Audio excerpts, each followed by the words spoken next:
The fluorescent lights buzzed overhead in the sterile briefing room at Naval Amphibious Base Coronado. Commander Sarah Mitchell adjusted her uniform one final time before stepping through the heavy metal doors. At 28, she had already made history as one of the youngest female officers to complete the grueling Naval Special Warfare training pipeline, though not as a SEAL herself. Her expertise lay in intelligence analysis and strategic planning, skills that had earned her respect in circles where respect was harder to come by than enemy fire. The room fell into an uncomfortable silence as she entered. 12 Navy SEALs, all battle-hardened veterans with multiple deployments under their belts, sat around a rectangular table that had seen countless mission briefings. These weren't fresh recruits trying to prove themselves. These were Team 6 operators, the elite of the elite, men who had earned their place through blood, sweat, and an almost inhuman level of dedication. Lieutenant Commander Jake Bulldog Harrison, a 15-year veteran with scars mapping stories across his arms, leaned back in his chair with barely concealed skepticism. He had been in Afghanistan when women weren't even allowed in combat roles, and old habits died hard. Master Chief Petty Officer Tommy Ghost Rodriguez, sitting to his right, maintained a poker face that revealed nothing, though his fingers drummed silently against the table's surface. Sarah knew exactly what they were thinking. She had faced it before in every room, every meeting, every briefing. The unspoken question hung in the air like morning fog over San Diego Bay. What could this woman possibly teach them that they didn't already know? They had been through hell and back, had seen combat in places most people couldn't pronounce, and had survived situations that would break ordinary men. The mission parameters were spread across the table in classified folders marked with red tape. Operation Neptune's Daughter was unlike anything the team had encountered before. Intelligence suggested a high-value target was being held in a compound in Somalia. But this wasn't just any hostage. Dr. Maria Santos was a humanitarian aid worker whose medical expertise had saved countless lives in war-torn regions. More importantly, she possessed critical information about a terrorist cell's biological weapons program. What made this mission particularly challenging wasn't just the location or the enemy forces. The compound was situated in a dense urban area where civilian casualties were almost inevitable with conventional assault tactics. The terrorists had specifically chosen this location, knowing that American forces would hesitate to engage in populated areas. They were using human shields, and they knew it would complicate any rescue attempt. Sarah had spent 3 weeks analyzing satellite imagery, intercepted communications, and human intelligence reports. She had identified patterns that others had missed, vulnerabilities that could be exploited without the typical sledgehammer approach that SEALs were famous for. But explaining this to men who had built their careers on direct action and overwhelming force would require finesse. The team leader, Commander Michael Reaper Thompson, a man whose reputation preceded him into every room, gestured toward Sarah with a slight nod. His gray eyes, which had seen too much combat to maintain their original warmth, studied her with the same intensity he reserved for enemy positions. Thompson was old-school military, a man who believed in results over politics. But he also understood that the nature of warfare was evolving. As Sarah opened her briefing folder, she could feel the weight of their collective judgment. These men had earned their place through trials that would have broken most people. They had lost teammates, had carried wounded brothers to safety under enemy fire, and had made split-second decisions that meant the difference between mission success and catastrophic failure.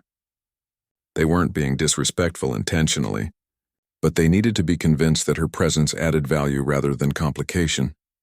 The air conditioning hummed in the background, but the atmosphere remained thick with tension. Sarah understood that this moment would set the tone for everything that followed. She had to establish credibility not through rank or political correctness, but through demonstrating tactical brilliance that these warriors could respect. The mission's success and Dr. Santos's life depended on it. Sarah began her presentation with satellite imagery displayed on the large screen behind her. The compound appeared as a maze of concrete buildings connected by narrow alleyways, surrounded by densely packed residential structures.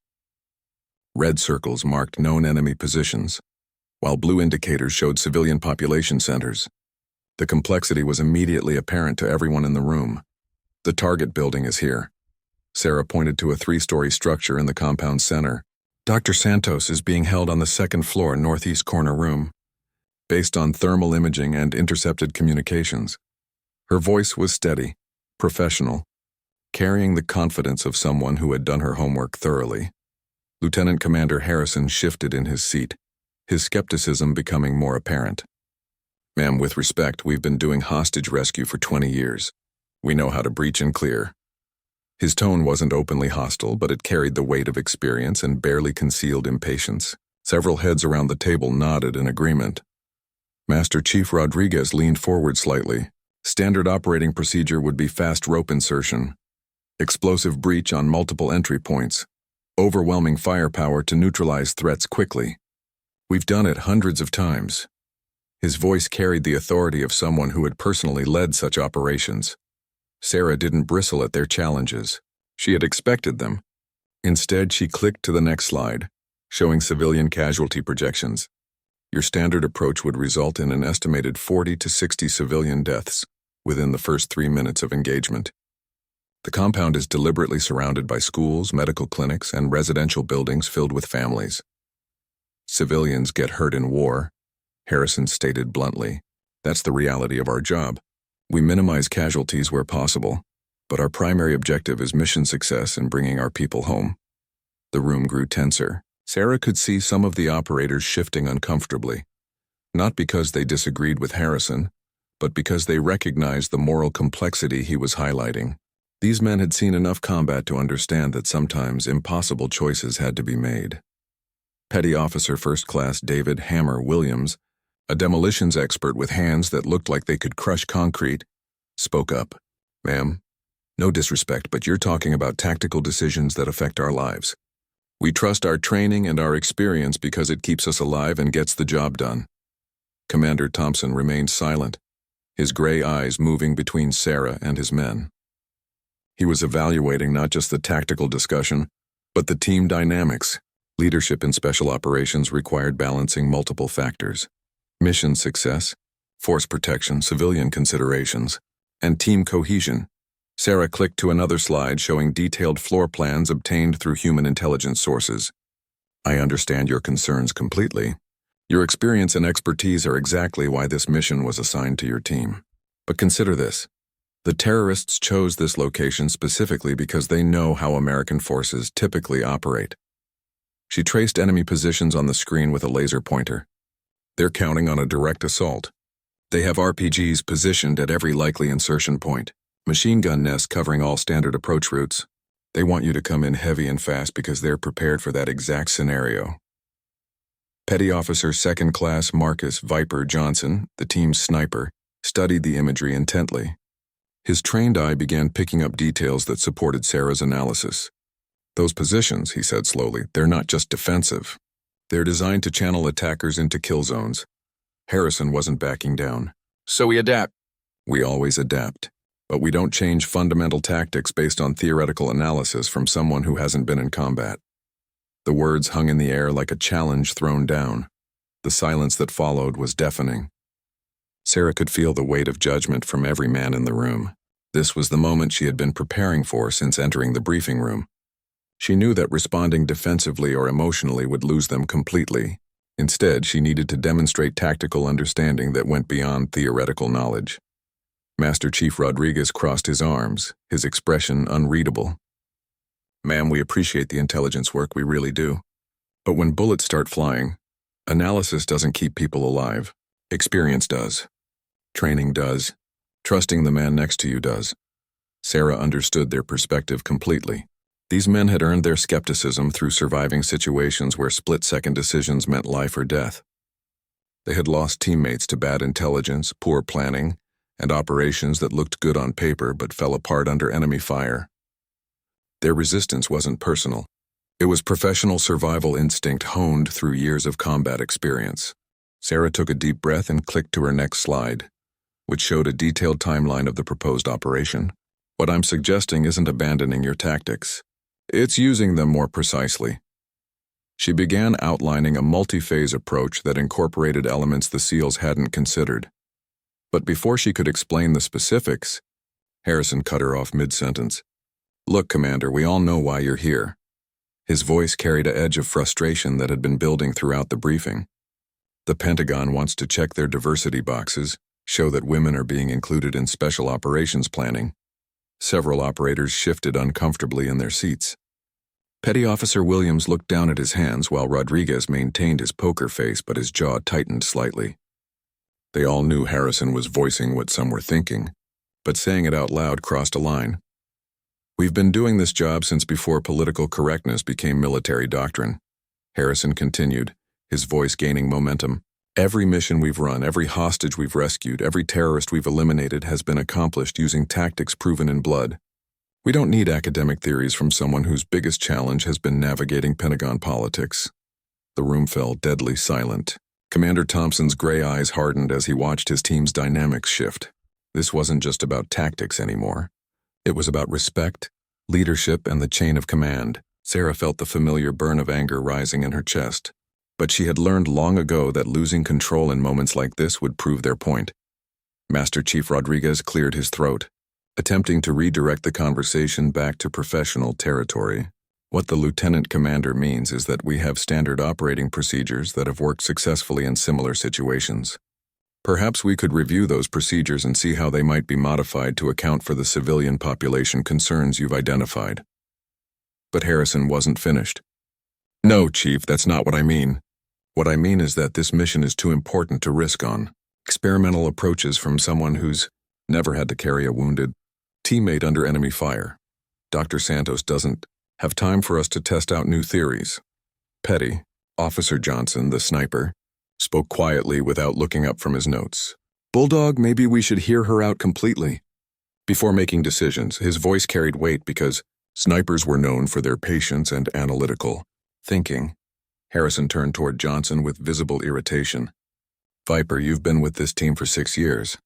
How many successful missions have we completed using our standard tactics? How many teammates have we brought home alive because we stuck to what works?" "All of them," Johnson admitted reluctantly.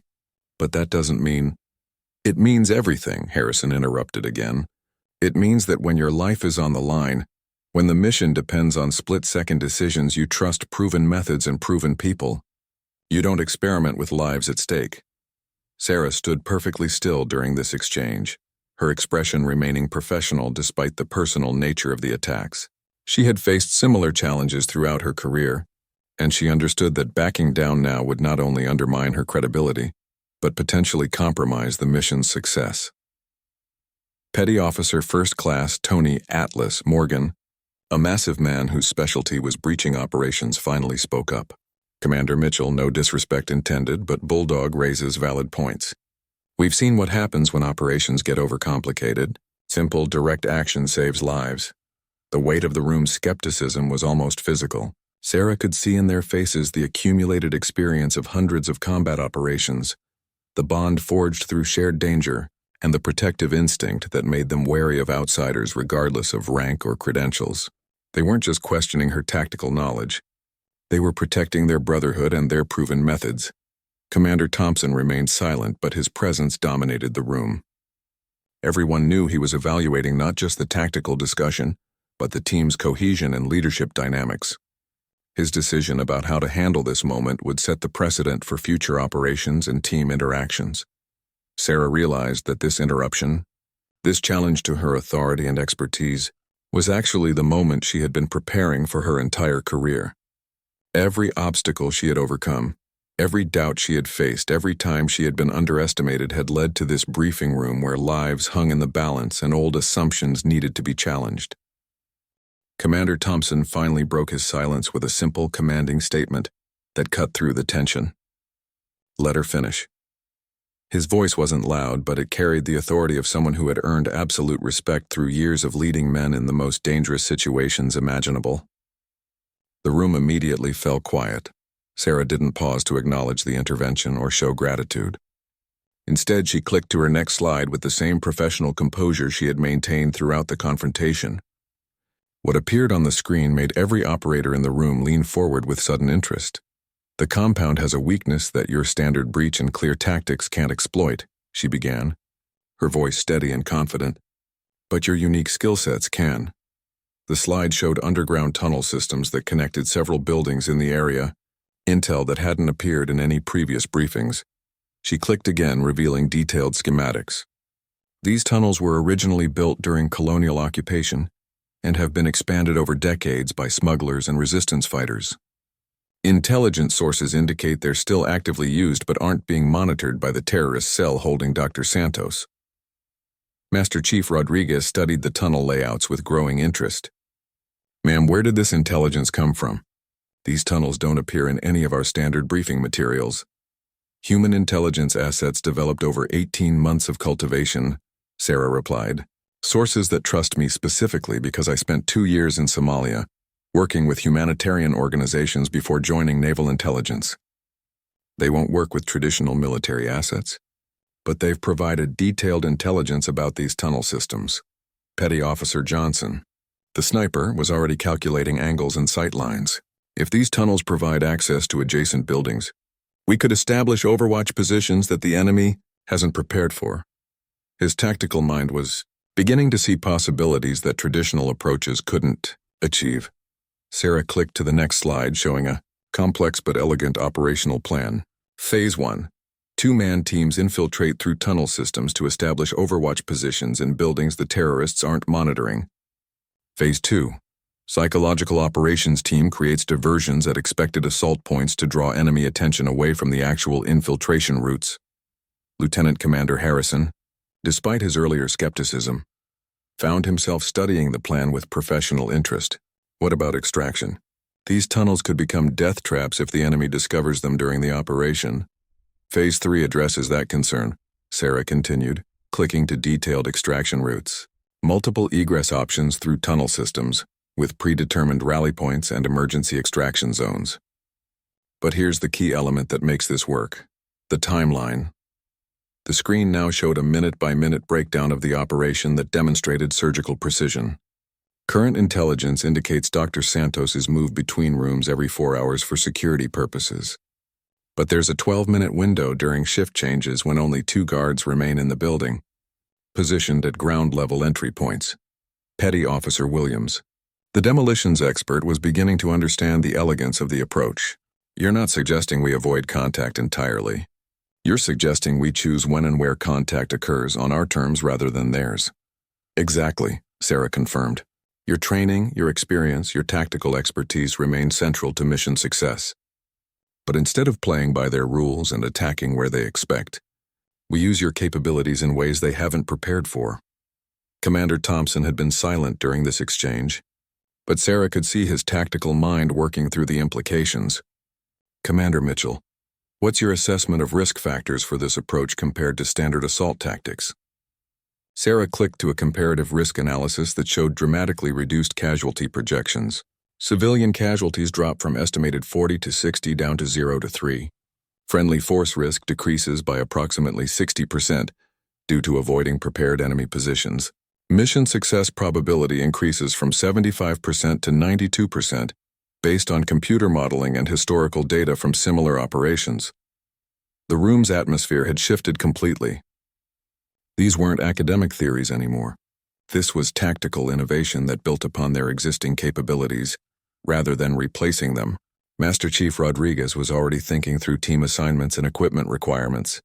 Ma'am, this tunnel approach, Rodriguez said thoughtfully, it would require specialized equipment and training that we don't currently have. How do you propose we acquire those capabilities in our operational timeline? Sarah's response demonstrated the depth of her preparation. I've been working with Naval Special Warfare Development Group to develop training protocols and equipment modifications specifically for this type of operation. We have a mock-up facility ready for immediate training implementation. The transformation in the room was remarkable.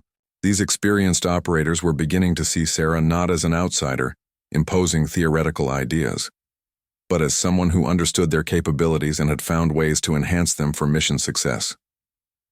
As Sarah continued her briefing, the transformation in the room became even more pronounced.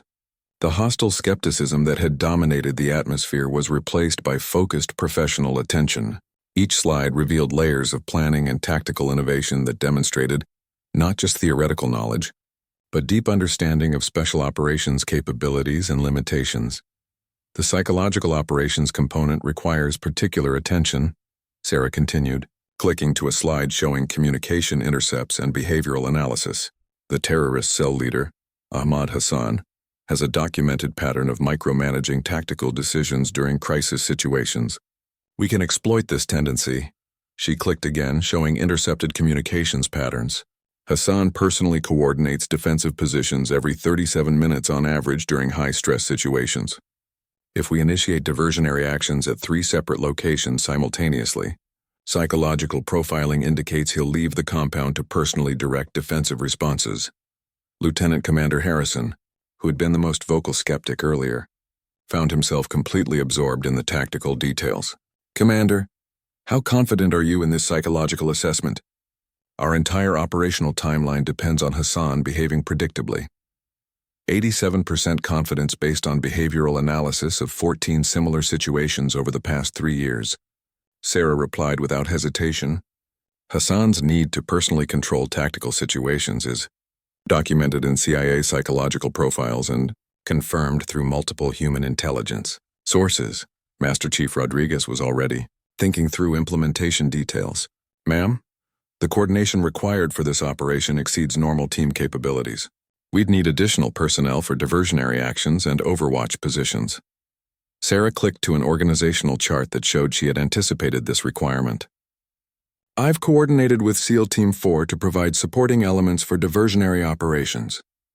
They've been briefed on required actions but not operational details, maintaining operational security while providing necessary capabilities." Petty Officer Johnson, the sniper, studied the overwatch positions with professional appreciation. These tunnel access points provide sight lines that are impossible to achieve through conventional infiltration. Enemy forces have no prepared positions covering these angles because they don't know the tunnels exist. The room fell into complete silence as Sarah clicked to her final slide. What appeared was a 3-dimensional tactical display showing the entire operation from infiltration to extraction, with timeline markers, contingency plans, and real-time decision points clearly marked. The complexity was staggering, but every element built logically on the previous components. "Gentlemen," Sarah said quietly, her voice carrying new authority earned through demonstrated competence, "this isn't about changing your tactics. It's about using your exceptional capabilities more precisely than your enemies expect. Every element of this operation depends on skills you've already mastered through years of training and combat experience." Commander Thompson leaned back in his chair, his gray eyes studying the tactical display with the intensity of someone who had spent decades evaluating operational plans. The silence stretched for nearly 30 seconds as he processed the implications of what Sarah had presented. Finally, Petty Officer Williams, the demolitions expert whose massive hands could handle the most delicate explosive work, spoke in a voice barely above a whisper. "Ma'am, this is brilliant." His admission carried weight, because Williams was known for his conservative approach to tactical planning and his skepticism of anything that deviated from proven methods.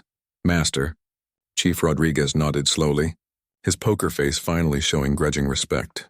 "Commander Mitchell, I've been in special operations for 18 years. I've seen a lot of plans, participated in operations across 4 continents. This level of detail, this integration of multiple capabilities." He paused, searching for appropriate words. "This is exceptional work." The silence that followed wasn't uncomfortable anymore. It was the silence of professional warriors recognizing tactical brilliance when they saw it. These men had built their careers on the ability to quickly assess threats, opportunities, and capabilities. They understood when they were witnessing something extraordinary. Lieutenant Commander Harrison, who had been the most vocal opponent earlier, sat studying his notes with an expression that showed internal conflict between his earlier assumptions and the evidence before him. His experience told him that complicated plans often failed in combat, but his tactical knowledge recognized that Sarah's approach addressed every concern he had raised while providing capabilities they had never possessed before. The transformation was complete. Sarah had entered the room as an outsider whose presence was tolerated rather than welcomed. Through demonstrated tactical expertise and thorough preparation, she had earned something that couldn't be given or demanded: the professional respect of warriors who had seen everything and survived to evaluate it. Commander Thompson finally broke the reverent silence that had fallen over the briefing room. "Commander Mitchell, I've been leading special operations teams for 22 years. I've participated in over 300 combat operations across 6 different theaters. He paused, his gray eyes meeting Sarah's directly. This is the most thoroughly planned and tactically sound operation I've ever reviewed. The admission carried enormous weight coming from Thompson, whose reputation for tactical brilliance was legendary throughout Naval Special Warfare Command. Every man in the room understood the significance of his statement because they had served under his leadership through some of the most challenging operations of their careers. Lieutenant Commander Harrison slowly closed his notebook and looked directly at Sarah. "Ma'am, I owe you an apology. My comments earlier were unprofessional and based on assumptions rather than evidence." His voice carried genuine remorse and growing respect. "This operational plan demonstrates tactical innovation that I didn't think was possible." Master Chief Rodriguez stood up and walked to the tactical display, studying the tunnel systems and overwatch positions more closely. "Commander, the intelligence sources that provided this tunnel information, maintaining those relationships while developing this operational capability, must have taken years of work." Sarah nodded.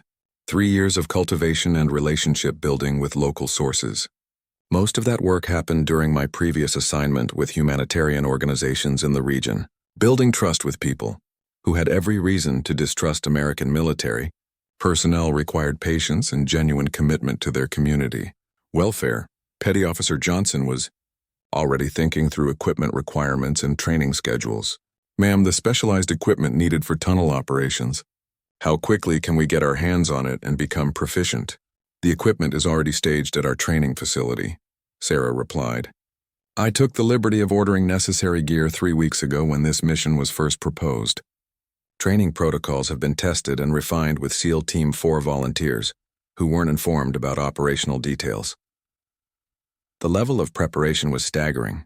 Sarah hadn't just developed a tactical plan, she had anticipated every requirement and prepared comprehensive solutions before entering the briefing room. This wasn't theoretical planning. This was operational readiness achieved through months of detailed preparation. Petty Officer Williams examined the demolitions requirements with professional appreciation. The shaped charges specified for tunnel access points. "These aren't standard inventory items. Someone had to custom design these specifications." "Correct," Sarah confirmed. "I worked with Naval Explosive Ordnance Development Unit to design charges specifically, optimized for tunnel environments while minimizing structural damage that could compromise extraction routes." Commander Thompson made his decision. "Gentlemen, we're implementing Commander Mitchell's operational plan with immediate effect. Chief Rodriguez, coordinate with Team 4 for supporting elements. Johnson, begin equipment familiarization immediately. Williams, work with Commander Mitchell on specialized demolitions requirements." He turned to face Sarah directly. "Commander Mitchell, I'm recommending that you accompany this team as tactical advisor during mission execution. Your knowledge of local conditions and human intelligence sources could be critical for real-time decision-making." The offer was unprecedented. Special operations teams rarely included outsiders during actual missions, especially personnel without direct combat experience. But Thompson recognized that Sarah's unique knowledge and planning capabilities could mean the difference between mission success and catastrophic failure. 3 weeks later, Operation Neptune's Daughter was executed exactly as Sarah had planned. The tunnel infiltration proceeded flawlessly, with overwatch positions established without enemy detection. Hassan left the compound to coordinate defensive responses to diversionary actions, exactly as psychological profiling had predicted. Dr. Santos was extracted through tunnel systems during the 12-minute window Sarah had identified, without a single shot being fired. The operation was studied throughout Naval Special Warfare Command as an example of tactical innovation and thorough preparation. More importantly, it fundamentally changed how these elite warriors viewed capability and expertise.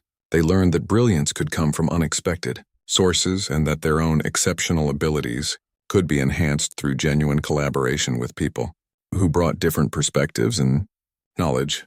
Lieutenant Commander Harrison, who had been Sarah's most vocal critic, later requested transfer to work with Sarah's intelligence analysis unit. "I spent 15 years thinking I knew everything about tactical operations," he admitted privately to Commander Thompson. "Commander Mitchell taught me that there's always more to learn, And the best warriors are those humble enough to recognize superior expertise regardless of its source. The mission's success wasn't just measured in tactical achievement or lives saved. It represented a fundamental shift in how elite military units evaluated capability and welcomed innovation, proving that excellence could emerge from the most unexpected places.